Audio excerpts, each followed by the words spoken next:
Hello, everybody. This is Tyrell from the Nosebleeds. Audio is going to sound a little bit different than the last video using my laptop microphone instead of the new microphone that I got, but plan on getting a lapel mic very soon. So like I said in the previous video, we're going to do all of the divisions gearing up for this regular season. Training camp is starting for some teams. Other teams, they're still waiting to get reported in. But nonetheless, training camp season is about to be in full swing, which means preseason, which also means NFL season. So today we're actually going to do the NFC North. Like I said, I'm going to use the whiteboard here. Let me know how big the writing looks, how good the writing looks. I know the lighting is a little weird. It's like 11:54 at night, whatever it may be. So I'm going to get this lighting together, especially when I do night videos or whatever it may be, but I'll figure it out nonetheless. So today we're going to talk about the Browns, Cincinnati. This board is double-sided, so I will flip this board, and then we're going to talk about Pittsburgh and Baltimore. So how I'm pretty much just breaking this down is I'm breaking it down by key acquisitions or staffing changes. Every single draft pick that they had, key games, and the games I believe they'll win, and their overall record. Now, I kind of got weird about how I wanted to do things, so the writing and the consistency of the writing is going to be a little bit different. Like sometimes I spell out the team names, other times it's the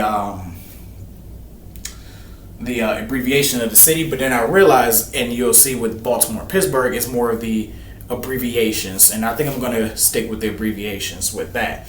Also, what I was about to say, yes. Also, when I say key games, I for Cincinnati and for Cleveland and Cincinnati, I wrote division games as key games. Every single one of these teams, all 32 teams, key games are automatically division games. And then we'll talk about some of the opponents they'll be playing that I think is key, whether it is a primetime game or a big opponent or something that could affect the playoffs down the line. When all these videos are done, we'll talk about my playoff prediction very, very early, and we'll kind of do a mid-season review as well. So let's start with the Cleveland Browns. Long intro, but here we go. Let's start with the Cleveland Browns. They added Tevin Jenkins. He's a former offensive guard for the Chicago Bears. They added him. They added Cornelius Lucas from Washington to add some depth to the offensive line and add some veteranship to that. Now, if I do get some names wrong, mispronounce them, I apologize in advance.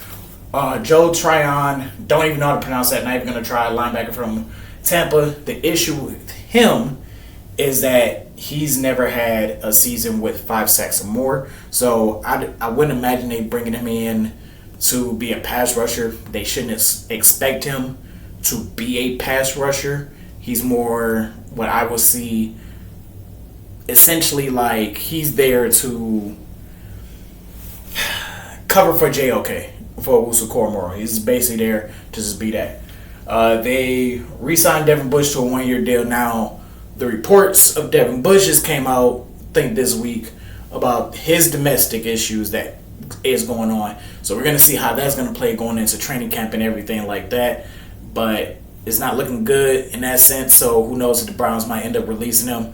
But at the time of this recording, he is still a part of the Cleveland Browns. They brought in Malik Collins from San Francisco. They traded for Kenny Pickett. They traded DTR over, I think they traded DTR in like a 6th-round pick to get Kenny Pickett. And they made a change. Tommy Rees, new offensive coordinator, former offensive coordinator of the Notre Dame Fighting Irish, and a former offensive coordinator of the Alabama Crimson Tide. Matter of fact, if my memory serves me right, and I base this off of memory, but I'm pretty sure I'm right about this. Reese is the last offensive coordinator to hold that position before Saban retired. They also, I'm not too thrilled about this. As I step to the side, you can see my Notre Dame Fighting Irish light right there. I'm an Irish fan, so I know how his offense runs a little bit. I know how the type of coach that he is. I wasn't too inspired by him. And if my memory serves me right, Alabama really wasn't that good of offense under him neither. So I'm not really excited about this move, but he's young. He's being touted as one of these newer up-and-coming young coaches to step foot in the league, but I'm not totally sure about that. I'm still trying to figure out the angle of this camera and stuff like that. I'm not trying to cut my head off or anything like that. Mike Bloomgreen, new offensive line coach. He at one point studied under Bill Callahan, who's regarded as the best offensive line head coach, the best offensive line coach, in the entire league. So to have him come in, that might be a huge step. This offensive line looked like crap last year without Bill Callahan. Let's see what he can do. He was the former head coach of Rice University before they fired him mid-season last year after going 24-52 with them in the 5.5-6 years that he was with the University of Rice. Cleveland drafted Mason Graham in the first round. Carson Singer, I butchered that name. Quashawn Judkins, we know what's going on with him with his DUI. He's dealing with his own legal case with that. He's actually not reporting to training camp from all accounts that I've read until he actually gets this situation handled out. So he's not going to be in training camp for all as I know. Harold Fannin Jr. is going to be a major steal for the entire draft. He's going to be one of those tight ends that you can move around on the field. He's a solid blocker, good pass catcher, and just plays very well. I think this is a good pick right here. And this is where I also believe the Cleveland Browns stopped figuring out what the hell they wanted to do in this draft, because they drafted Dylan Gabriel from Oregon, quarterback. Then they drafted Dylan Sampson, the running back from Tennessee, and then they draft Shedeur Sanders. Now, the whole Shedeur Sanders thing, big name coming in, supposed to be second overall pick, potentially drops down to the 5th overall pick. I think Shedeur is also a steal. I think Shedeur is going to do well. He's been doing well in the mini camps and the OTAs. We'll see what he does in training camp and some of the preseason games. We know that we're going to see him. Big deal made out of the speeding ticket. Big deal made out of his speeding ticket for sure. It was 12 a.m. He got pulled over in Strongsville. I know exactly where that's at. I've almost got pulled over there for going like 70, 75, and a 60. For people that's acting like he's all it is. Oh, he speeds and oh my gosh.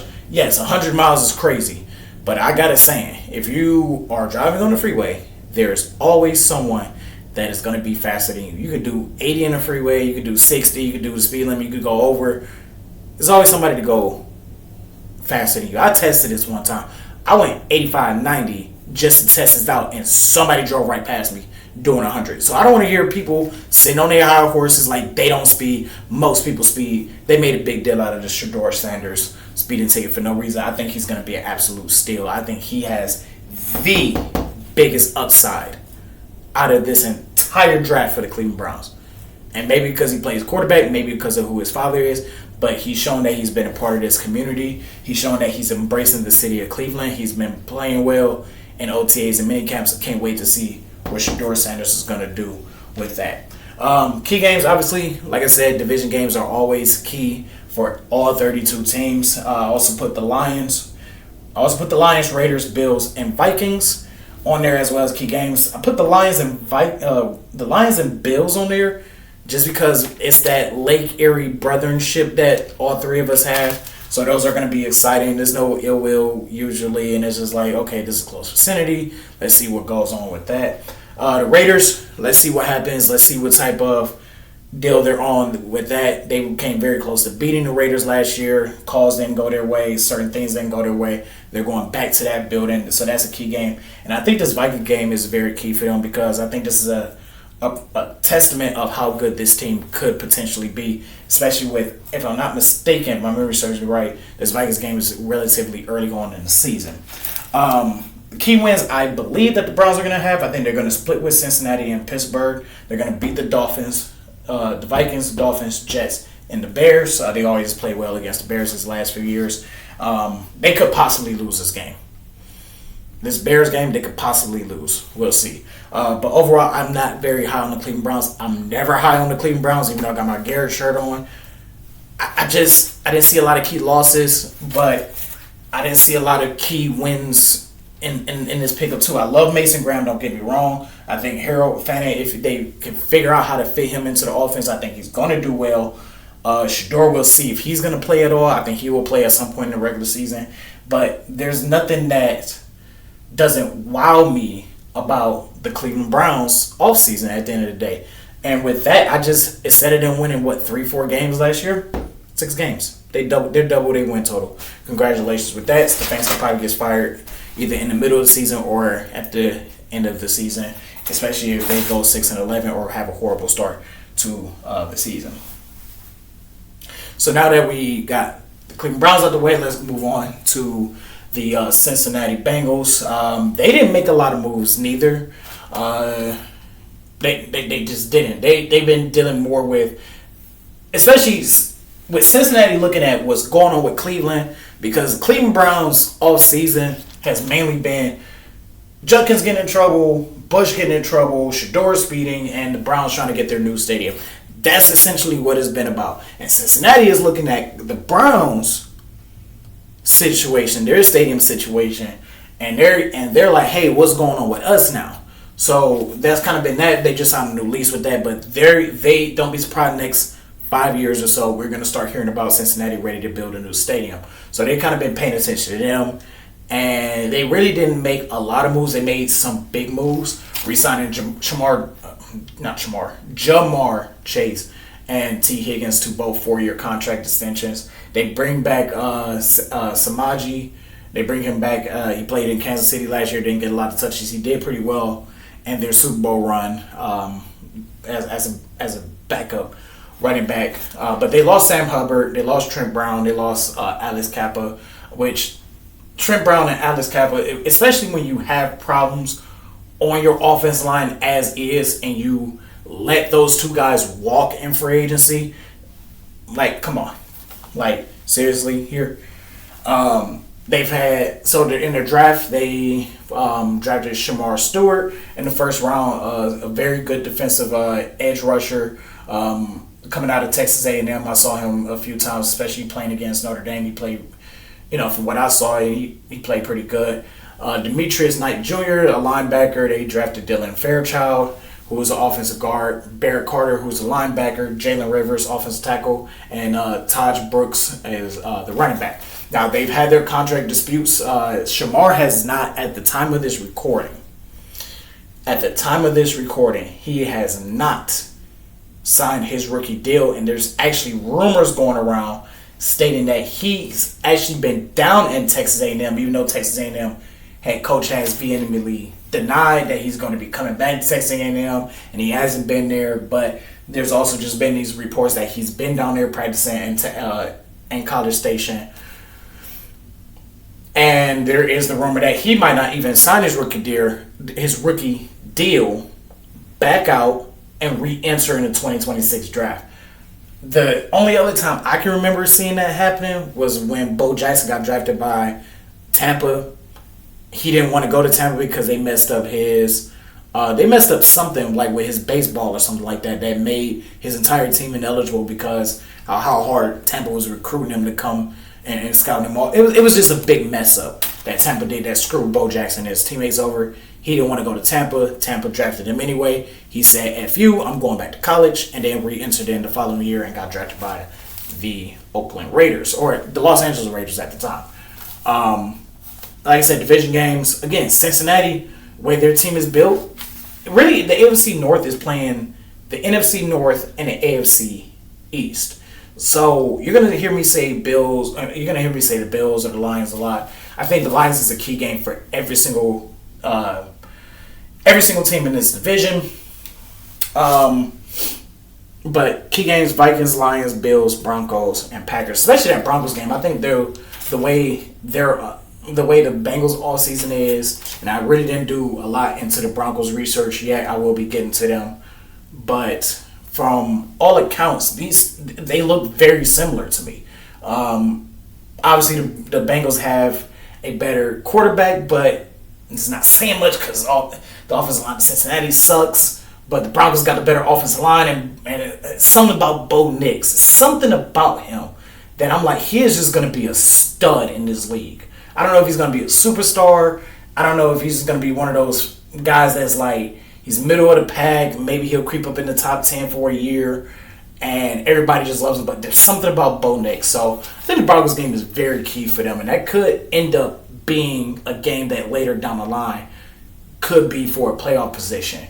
The Green Bay Packers is another one as well, just to see how that goes against the NFC North. I got wins against Cleveland, Baltimore, and Pittsburgh, I think they split all three of their division games. I think they go 3-3 in the division. I have them also winning against Miami, Arizona, New England, the Jets, Jacksonville, and Chicago. 9-8 record. It might be a wild card team depending on how the rest of the AFC goes, how I predict the rest of the AFC goes. But from just this first video right here, 9-8, I think there is a possibility that the Cincinnati Bengals could sneak into that playoff spot, maybe even as a 7 seed, and watch out for Playoff Joe. That's all I gotta say about that. So now I'm gonna flip this board.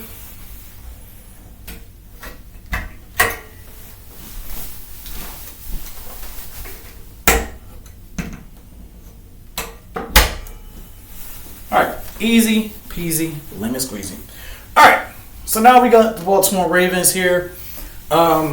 The Ravens had, to me, when doing the research of the Baltimore Ravens, they clearly had a mission in mind of what they wanted or needed to do.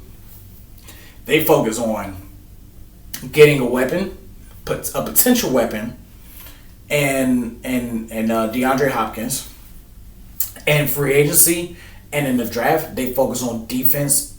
They primarily focus on defense, but they made sure they shored up some offensive line help, whether it's to add depth or somebody they think they can start game one. They've clearly are moving on from the Justin Tucker situation. We all know about that. It's Deshaun Watson 2.0. Plain and simple. Plain and simple. Deshaun Watson 2.0. Very simple. So they went ahead and drafted Tyler Loop as the replacement of Justin Tucker.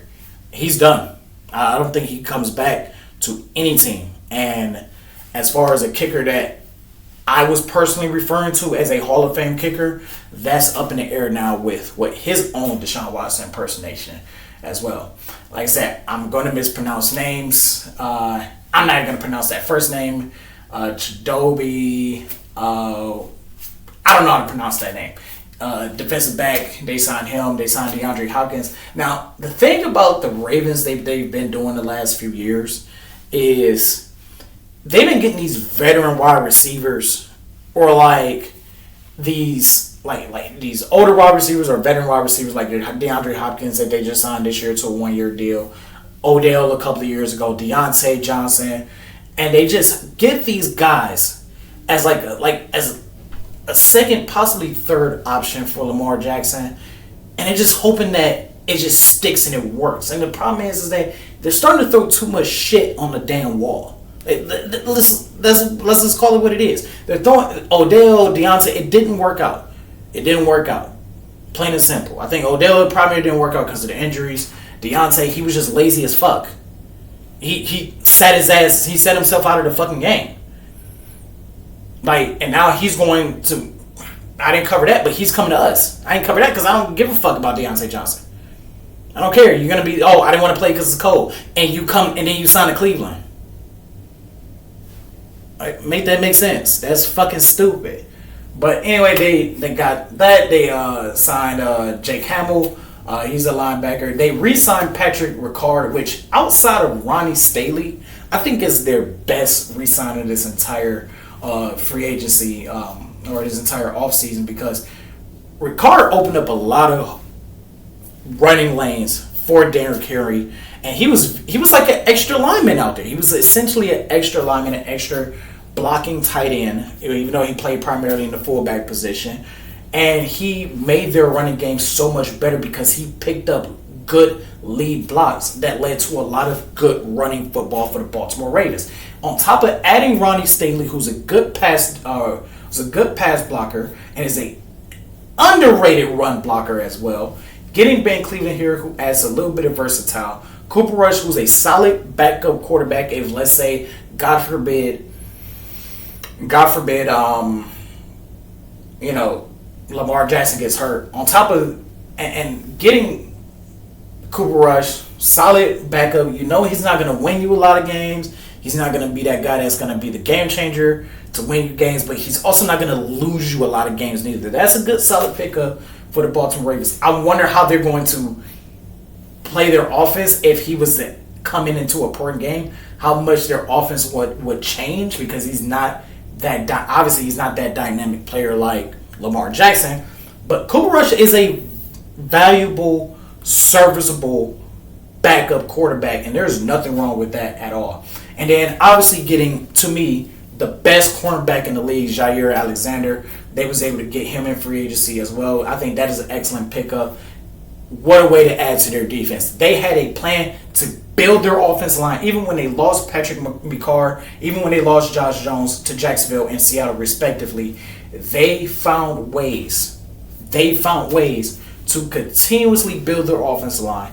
Or the fact that they lost Malik Harrison, which his stats doesn't pop up very well, but he played 31% of the snaps last year. He played a significant amount of snaps. So I think that Jake Hamill signing is a primary reason why they signed him, because they lost Malik Harrison to the Pittsburgh Steelers, which we'll talk about.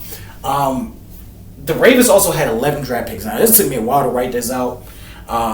But they drafted Malachi Starks, which I think he was one of the better safeties in the entire draft. Mike Green, they went Malachi Starks and Mike Green, like best safety, or one of the best safeties, one of the best edge rushers, and Mike Green was supposed to be a first round pick. It's supposed to be a first round pick, and they got him in the second round. Absolute steal. Emory Jones, Teddy Buchanan. They got Carson Vincent. They got Bilal. I think I might have wrote my names wrong on that, or wrote the wrong letter or something like that. Like I said, the Tyler Lute thing that I mentioned earlier. LaJonte Wester, wide receiver, another young wide receiver they could bring in, maybe be a potential weapon for Lamar Jackson. They drafted Peebles, defensive tackle. They drafted Robert Longer Beam, a defensive back, and Garrett Dellinger, who was an offensive lineman. Again, the more and more I pay attention, I study the Baltimore Ravens, they had a clear plan. I cannot emphasize this enough. The Ravens had a clear plan of what to do in the offseason. Retool our offensive line, retool our defense, or add to our defense, and let's go get a Vince Lombardi trophy. Key games here: Buffalo, Detroit, Kansas City, Houston, the Los Angeles Rams, the Minnesota Vikings, and the Green Bay Packers. Like I said, early on you saw me write full names. These are all abbreviated based off their cities. I think their key wins, they split with Cincinnati and Pittsburgh. They're going to sweep Cleveland. I think they beat Houston, barely. I think they beat Chicago, barely. I think they beat Miami. They didn't handle Miami. I think they handled New York. The Jets, they'll beat the New England Patriots. These two, Green Bay and Kansas City, is a little iffy, but I got them winning those games as well. They might win a couple more games, but I definitely got them winning these games. 11-6, I think they take the division. No problem at all. They might be a second or third seed, depending on how I view everybody else, but right now, Baltimore takes the division. Finally, Pittsburgh. Pittsburgh's been making a lot of moves as well, just like the Baltimore Ravens. The Browns and the Bengals were barely making any moves or making a bunch of try to piece it together moves. The Steelers and the Ravens went full force, let's build a team. Here's the problem with Pittsburgh. And I explained this in I want to say that was the last video I did before I took my hiatus. Or it's definitely one of the earlier videos I did. I only got like 3-4 videos on the channel anyway. But Pittsburgh is falsely thinking that they're ready to compete for a championship. They're falsely thinking it. They've been 9-8 for God knows how long. They've been middle of the pack God knows how long. They haven't won a playoff game in team. We all know the history. But if they think for 1 second that Aaron Rodgers is going to be the guy that leads them to a Super Bowl, when he has been proven time and time again with teams just as similar as this Pittsburgh team to not make it to the Super Bowl, or if not sometimes better than this team, I don't know. And then Pittsburgh made a lot of questionable moves. They traded George Pickens to Dallas. We thought that we were going to have George Pickens and DK Metcalf. That meme died fast. But this is what we thought. And it was weird that they traded Pickens. Like can't nobody sit back and tell me, or there's not a lot of people that can sit back and tell me that when they traded for DK Metcalf, that they were also going to trade George Pickens down the line. Everybody thought these two were going to be on the same team together. And then they traded for Jalen Ramsey. And they traded Minka Fitzpatrick back to Miami after they've had him. After they got him from Miami and got some years out of him. And Minka's a good safety. He's an inconsistent safety. He really is. He has games where he is, when he's on it, he's one of the best safeties in the league. When he's not on it, he's middle of the pack. And I guess they got tired of that play. They want Jalen Ramsey. Jalen Ramsey is still a good cornerback. To me, he's not. And if I'm not mistaken, they added Darius Slay as well. But those guys are very good cornerbacks, and their knowledge of the game, their skill set of the game carries them on. But they're not the same. They're not the same as they were in their prime. Nobody really is in their prime.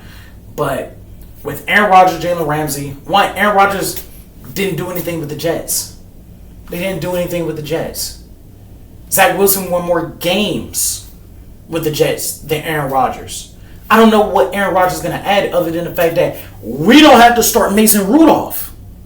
And we dang sure don't have to start a young Will Howard. That's probably, but they was waiting on him for 2 months. Oh, I gotta go to Aaron Rodgers. I gotta go to the forest. I gotta smoke some weed. Okay. This week they re-signed T.J. Watt. That took a while. Re-signed T.J. Watt. Got Robert Woods. I think that'd be a good pickup if it was 2019 through 2020. Robert Woods ain't really been the same since he had tore his ACL. He's still a serviceable wide receiver, just like Juno Smith. Serviceable tight end. Serviceable. Malik Harrison. Poached him from Baltimore. Serviceable. Then they get Mason Rudolph.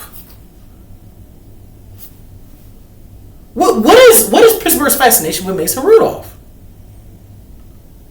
This is why I said earlier this year that the Pittsburgh Steelers have a Cleveland Browns problem right now. They're trying to find their quarterback. They're trying to stay relevant. While the Browns are like, they're trying to be relevant, but they're still trying to find their quarterback. And what happens is that both of these franchises are stuck in their own limbo. They're stuck in their own limbo. That's what's going on with the Pittsburgh Steelers right now. So I'm very curious of how this season's going to play out for them. Especially letting Justin Fields walk away. When he played good for them. Actually, I've been shitting all over Justin Fields since he came in the league. He was starting to change my mind. They let him go to the Jets.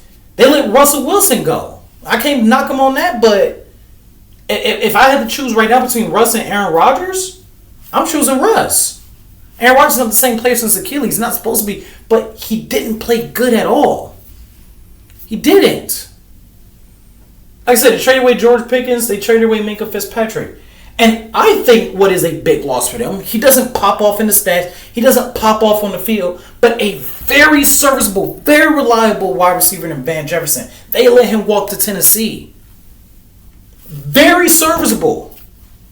He's not a guy that's going to get you 10 catches. He's not a guy that's going to wow you and do all these explosive plays. But if you need a third down play, Van Jefferson. If you need a clutch first down, if you need a clutch catch while you're leading to try to ice the game, Van Jefferson. You need a good special teams tackle, Van Jefferson. I think this is a big loss. I think this is a bigger loss than people are making it out to be. Or not making it out to be, I should say. Very serviceable wide receiver. I've always been high on Van Jefferson just because he's been one of those guys that he's not flashy, but he's extremely reliable. Then they go into the draft. They primarily focus on defense. They get Derek Harmon in the first round. Excellent story behind him. I think he's an excellent player. Good pickup. But they had a chance to get Jackson Dart. And they also had a chance to get Shador. Caleb Johnson, running back out of Iowa. They drafted Jack Sawyer from Ohio State. I'm just going to call him Yah Black. He's also from Iowa. Another defensive tackle. They drafted Will Howard, which that could work out for them depending on how well he goes. I think Will Howard is also, I think his draft stock fell a little bit too because he had the 1 year in Ohio State, and then there's that argument that they use with C.J. Stroud is that, well, look at your wide receiver room. You got the best wide receiver room in the entire nation.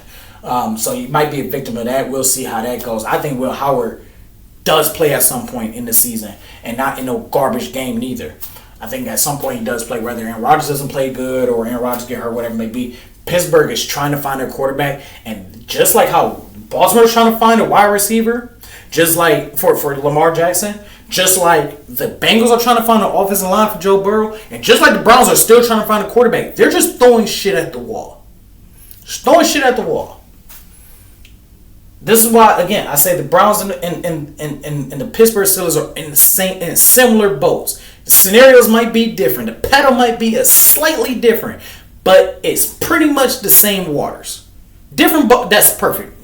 Came up right there. Different boats, same water. That's exactly where they're at. And it used to be Pittsburgh was miles ahead, way ahead of the Cleveland Browns. They in the same. Ever since Big Ben retired, they've been trying to figure it out. It's not easy finding a quarterback, but there's a reason why the Packers do what they do. They have given people the blueprint on how to consistently keep a quarterback, and nobody follows it. Nobody follows it because they thought this guy, Mason Rudolph, was gonna be the guy. Yeah, okay.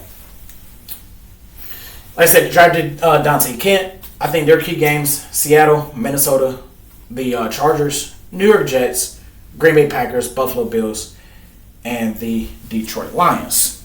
Especially Green Bay. Now, granted, it is not Aaron Rodgers' return game to Lambeau Field, but it is Aaron Rodgers' first game against the Green Bay Packers since he got traded to the New York Jets 3 years ago.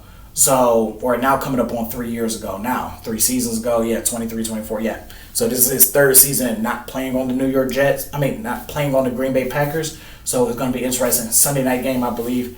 Very interesting. Buffalo, again, it could potentially come down to not necessarily who gets in over who, but beating Buffalo will be kind of a tiebreaker in the strength of schedule. Or, in this case, since they play the AFC East, could be a deal breaker, and if they make the playoffs over Cincinnati because they were able to beat a common opponent. So we'll see about that if they can beat them, but I don't think they'll beat them at all. I think the Pittsburgh Steelers do split all their division games just like the Bengals. They go 3-3. They'll win one against Cleveland, Cincinnati, and Baltimore. I think they beat Seattle. I think they beat Green Bay. I definitely think they beat the Indianapolis Colts. I think they beat the Miami Dolphins. I really got the Dolphins going 0-4 against the AFC North? Yeah, because I think I'm going to go on this other side of the board. Yeah, I got Miami losing to every single team. So when we get to the AFC East, I already got Miami going 0-4. I already got them going 0-4. So, and mind you, these predictions are subject to change. I want to make that very clear. So there would be if I make an adjustment, or if I go, well, you know what, now that I look at their acquisitions, now I'm not convinced they're going to beat this team, I am going to make that change. But from early on, I got Miami going 0-4 against AFC North.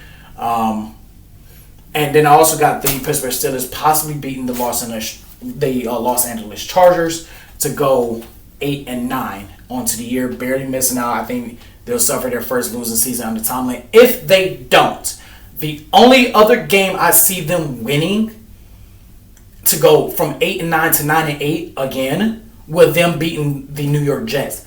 However, it's kind of a revenge game of the revenge game. It's Aaron Rodgers' revenge game against the New York Jets, but it's also Justin Fields' revenge game against the Pittsburgh Steelers. And I think, and that's why I put this as a key game. This game right here is week 1 is going to be fireworks in that game right there. And it's also going to be Justin Fields. I think I said Jefferson earlier. I didn't mean to say that. But Justin Fields is a revenge game against the Pittsburgh Steelers. And I think Justin Fields balls out. Shows them, hey, I was playing good for you guys. You guys kicked me to the fucking curb like I wasn't shit. And I'm going to show you guys, I'm going to will my team to victory.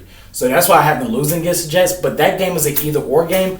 But 8-9, maybe, I'll probably put possible 9-8.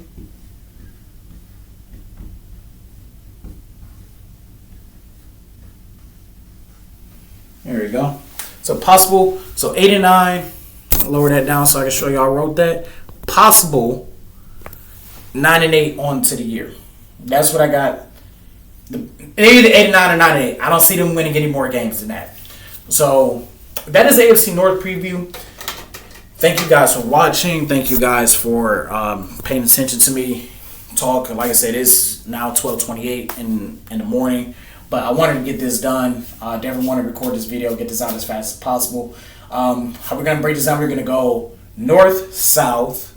So AFC North, AFC South, AFC East, AFC West. And then we go to the NFC, we'll go NFC West, NFC East, NFC South, NFC North.